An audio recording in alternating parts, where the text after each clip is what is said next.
Back-to-back tough road games for the Leafs as they lose in Columbus 4-2 and have now dropped 2 straight games. So after winning 4 straight, which was great, you now have dropped 2. One to Carolina and then tonight here to Columbus. And guys, the story of the game today, once again, for the 3rd straight game, the Leafs have gone down 2-0 in the first period. Not something you want to keep in motion. You do not want to see this happen on a daily basis. Guys, the Leafs didn't play all that terrible in the game today. They really didn't. Shots on goal were 34-24 in favor of the Leafs. See, guys, shots on goal are a meaningless stat. It really is. And first goal of the game goes to Josh Anderson. And problem with this one, Morgan Rielly. Horrendous puck possession and a horrendous backhanded pass trying to go up the middle of the ice between 2 Columbus Blue Jackets. Backhand sauce. Not what you want to do up the middle of the ice in your own zone. He gets knocked down by them, and they come down and they score on Freddie, making it 1-0. Second goal of the game, Josh Anderson scores his 2nd. And a defensive breakdown, and another goal, and you're down 2-0 just like that, not even 10 minutes into the first period. Horrendous start, but we've seen this before. We've seen it against Columbus, and the Leafs have come back in the past.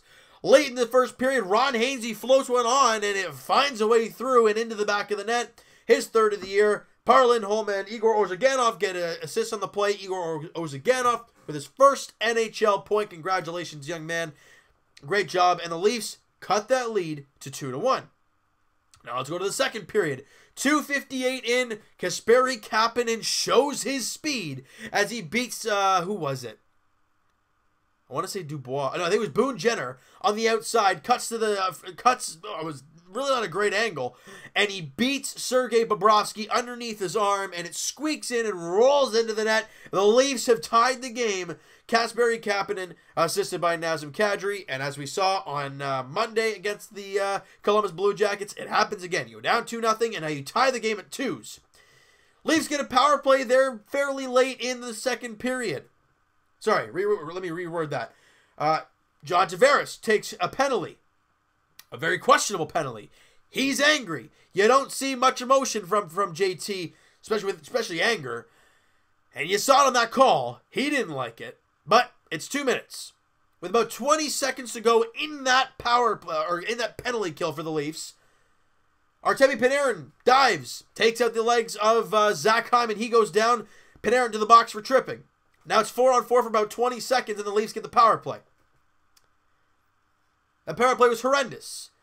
And Tavares comes out of the box, and Cam Atkinson comes down one-on-one. Tavares is turned around because he's trying to skate back towards the play, and Cam Atkinson just puts around him and then just rips it past Freddie Anderson for a short-handed goal to give the Jackets the 3-2 lead. And that right there hurts a lot. It's hard to blame Freddie on that play because everyone else is snoozing. But the big saves would really help Freddie. I mean, we can't really blame him in the game today. Third period rolls around. This is a goal where I kind of want to blame Freddie, but also the defense really didn't help at all. Panarin comes down on more or less a 2-on-1. Rielly's draped all over him. He gets the initial shot off, not a very good one. Freddie makes the stop, and the puck drops almost right in front of Frederik Andersen. Now, Hainsey's trying to tie his man up. Problem, Hainsey's down on one knee. You can't do much like that. And Rielly's trying to stay packed with Artemi Panarin, who just went back, I wouldn't say behind the net, but he's more or less past the red line, and trying to hold him off. Freddie Andersen does not decide to pounce on the puck. He waits, and as Hainsey's on one knee, Heikkinen gets to the puck and puts it over Frederik Andersen to make it a 4-2 game, and pretty much like that, it's all over. The Leafs get a power play late, and I gotta be honest, I'm kind of shocked Mike Babcock did not go empty net to start the power play. With 3.5 minutes left, you need 2 goals. You need to get one right away. He waits till about 20-30 seconds left in that power play to pull the goalie. I think it was too late, but in the end, the Leafs couldn't get much offense there late, and they lose 4-2 to the Columbus Blue Jackets. So not a game where I'm going to completely blame Frederik Andersen. Was there a goal that I would love for him to have back? Yes. That first goal, I think it was, or the second goal, I'm not too sure which one it was. I would have loved him to get that rebound back. I think it was the first goal. There was a floating shot along the ice, and either he smothers that. I know he loves to steer it to the side, but you got to hang on to that because you know there's a guy right beside you. Your defense are up high, and Josh Anderson is all alone down in front. I know it got tipped in initially in front by Anderson, or by Josh Anderson.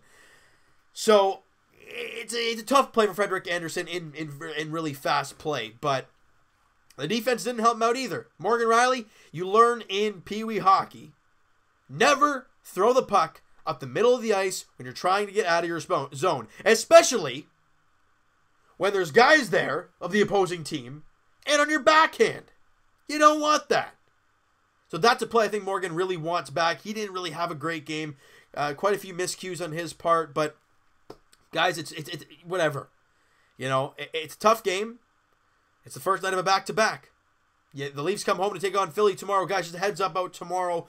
I'm not too sure what's going to happen with this video tomorrow, guys. I know it'll be uploaded. I'm not sure if it's going to be uploaded very, very late tomorrow night. I don't think so.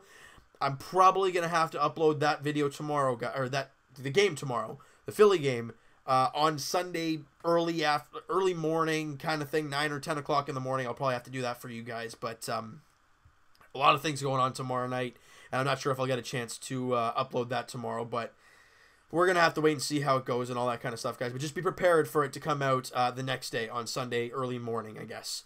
So, guys, you know what? Can't really blame Freddie Andersen. Look, the Leafs outplayed the Jackets. Couldn't bury enough, and some defensive miscues lose you the game. Plain and simple. Now, I know, last thing I want to talk about, guys, before we wrap this baby up, I know this is a little bit of a shorter one, but the game sucked. If you guys saw my tweet, or I guess I retweeted or I mentioned in a tweet, Mark Savard tweeted out about the Toronto Maple Leafs and William Nylander. His source was staying anonymous about a $6.9 million contract being close to being done. And he says, you know, stay patient, or something. I forgot the actual word he used, stay tuned or something. And then there was a picture that came out today.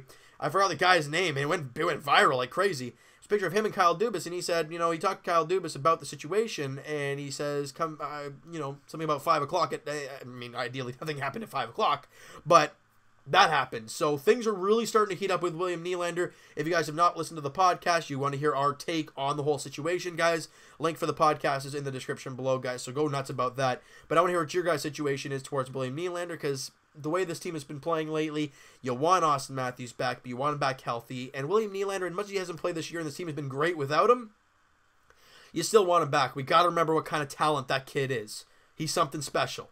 I know we have Austin Matthews and Mitch Marner and John Tavares. I get it. But a William Nylander, guys, he is another power play guru. He's another guy who can score you 20 goals and get you 65 points. I mean, and right now he's doing nothing. So you want to get him back, and it's going to take him some time to get back in the mojo if he does re-sign in the end. But I personally think he will.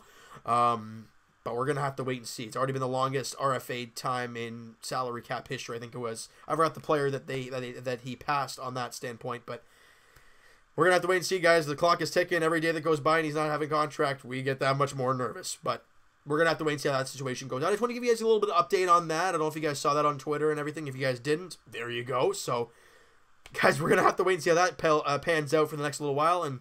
And hopefully he's back in the Leafs jersey very soon. All right, so you know what, guys? That is going to do it for this one. You guys enjoyed this video, and you guys didn't really enjoy the game today. Smack the like button. I do appreciate that. Hit the subscribe button if you guys have not already. Comment down below, guys. What'd you think of the game? Who'd you like? Who'd you not like? What'd you think of Anderson? Also, the defensive plays in this game. How do you think the Leafs played overall? I didn't think they played all that bad. Just couldn't score enough, and like I said, defensive miscues. I want to hear what you guys have to say about this game and everything involved in it.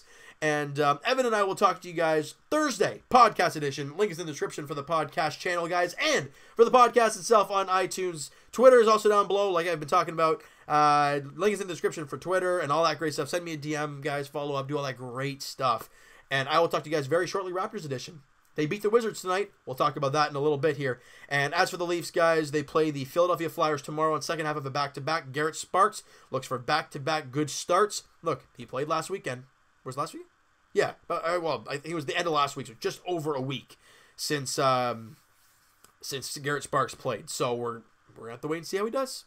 It's going to be a doozy. It's going to be a fun one because you want to see him do well as a backup. As much as I don't know how much faith I have in him right now. You want to see him do well. He's almost guaranteed to be going tomorrow night against the Philadelphia Flyers at Scotiabank Arena.